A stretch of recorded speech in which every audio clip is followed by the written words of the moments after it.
Assalamualaikum warahmatullahi wabarakatuh. Perkenalkan saya Raina Saputra. Di sini saya akan mencoba membahas soal tugas dari probabilitas dan statistik. Langsung aja ke soal pertama. Di soal pertama ini nanti dalam percobaan yang dilakukan untuk menentukan manakah yang lebih baik dari sistem rudal yang berlainan. Diukur laju pembakarannya dan bahan bakar dari 24 penembakan statis. Nah, nanti dari 4 jenis bahan bakar yang berlainan dicoba percobaan menghasilkan replikasi pengamatan laju pembakaran pada tiap kombinasi perlakuan. Data selengkapnya sebagai berikut. Nah, nanti kita akan mencari apakah pengaruh nyatanya antara sistem rudal dan jenis bahan bakar terhadap laju pembakaran bahan bakar dan apakah ada efek interaksi antara jenis bahan bakar dan sistem rudal. Berikut bisa kita lihat untuk data-datanya. Selanjutnya kita akan menggunakan bantuan Microsoft Excel, yaitu data analitis untuk mencari nilai-nilai dan ANOVA-nya. Nanti akan didapatkan untuk nilainya sebagai berikut. Setelah didapatkan, kita bisa ketahui untuk sumber variasi sistem rudal F hitungnya itu 5,8444 dan F tabelnya 388529. Untuk H0-nya ditolak dan H1-nya diterima.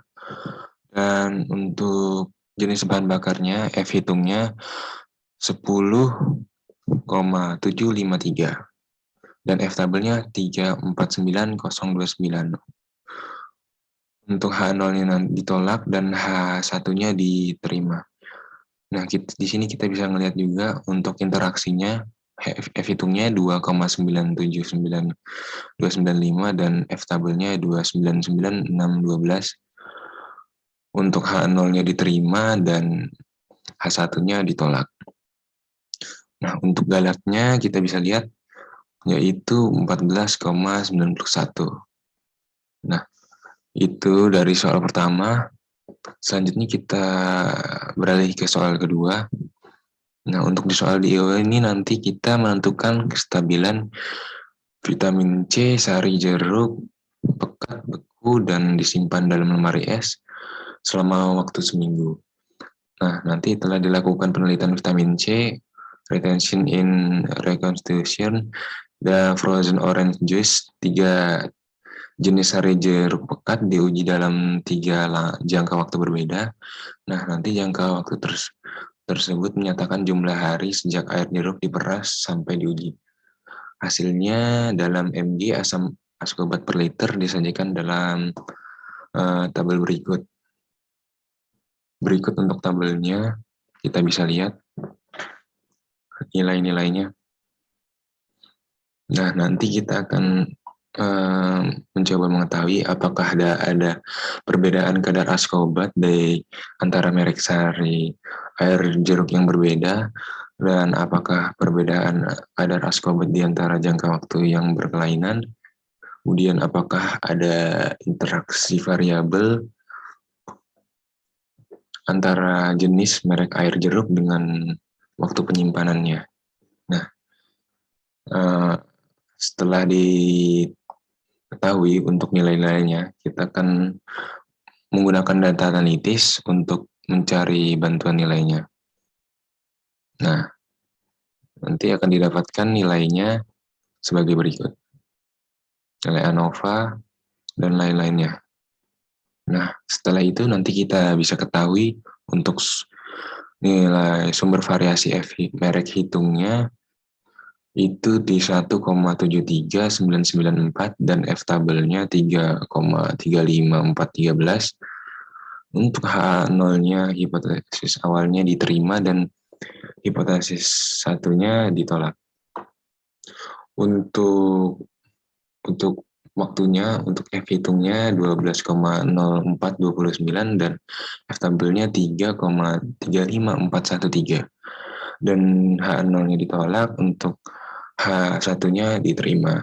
Dan untuk interaksinya bisa kita lihat untuk F-hitungnya 0,45905 dan F-tabelnya 2,27777. Untuk H0-nya nanti dia diterima dan H1-nya ditolak. Oke. Selanjutnya kita beralih lagi ke soal berikutnya. Untuk di soal ini nanti dalam pembuatan sejenis barang ada 3 faktor yang perlu diperhatikan. Yang A, pengaruh petugas 3 orang, B, katalis yang dipakai 3 katalis, dan C, waktu pencucian 15 menit dan 20 menit. 3 replikasi nanti diambil pada setiap kombinasi faktor. Diputuskan bahwa sebuah interaksi antara faktor yang perlu diselidiki, hasil penelitian selengkapnya sebagai berikut. Kemudian nanti kita akan membuat analisis untuk menguji spesifikasi pengaruh tabel. Nah, setelah itu kita akan dapatkan hasilnya dan buat tabelnya sebagai berikut hasilnya. Untuk hasil SABC 2,45889, 0,614, 22,051,1952. Dan untuk nilai SSE-nya nanti 21,61333 dan 1,200,471. Ya, sekian penjelasan dari saya. Kurang lebihnya mohon maaf. Wassalamualaikum warahmatullahi wabarakatuh.